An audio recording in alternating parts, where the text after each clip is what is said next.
So now we're going to talk about fermentation. Fermentation is kind of sort of part of cellular respiration.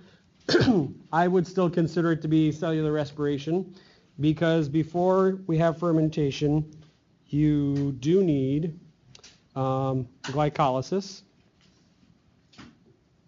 Okay, so glycolysis does come before fermentation. So in that way, it's part of cellular respiration. However, we don't include it as one of the parts of cellular respiration, mostly because of its relationship with O2.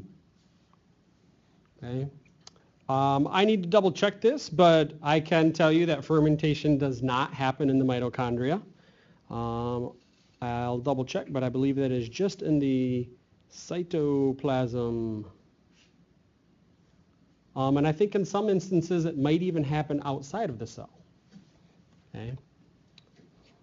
As far as, again, here's the weird part about, is it part of cellular respiration? Is it not? Again, you need glycolysis, so you have the pyruvates.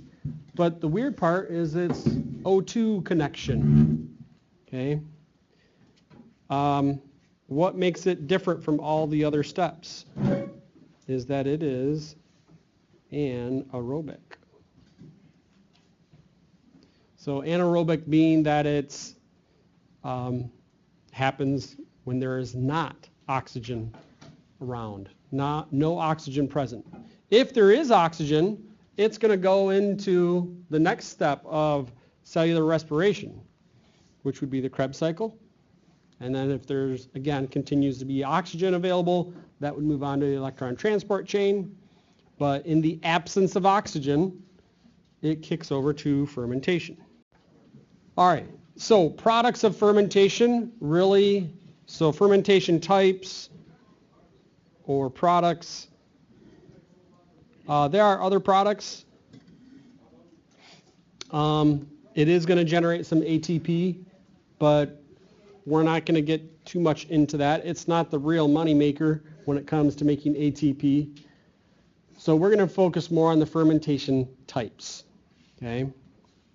Alcoholic fermentation and lactic acid fermentation.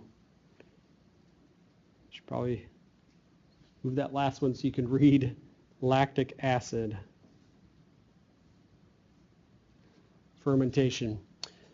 In yeast and other single-celled organisms, you're going to have the alcoholic fermentation, and it's going to create ethyl alcohol or ethanol.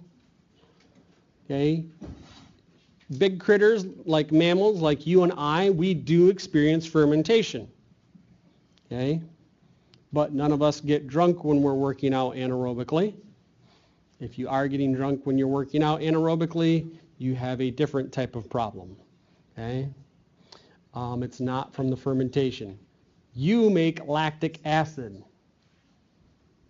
Okay, when you are working out intensely, not getting enough oxygen when you're sprinting or lifting weights, usually lifting weights, not always, you're going to have lactic acid buildup. Okay, and the reason why that next day your muscles feel sore, kind of two reasons. One is the lactic acid buildup in your muscles. Okay, the other is because when you work out, you are actually creating little micro tears in your muscles that then are rebuilding themselves stronger and bigger.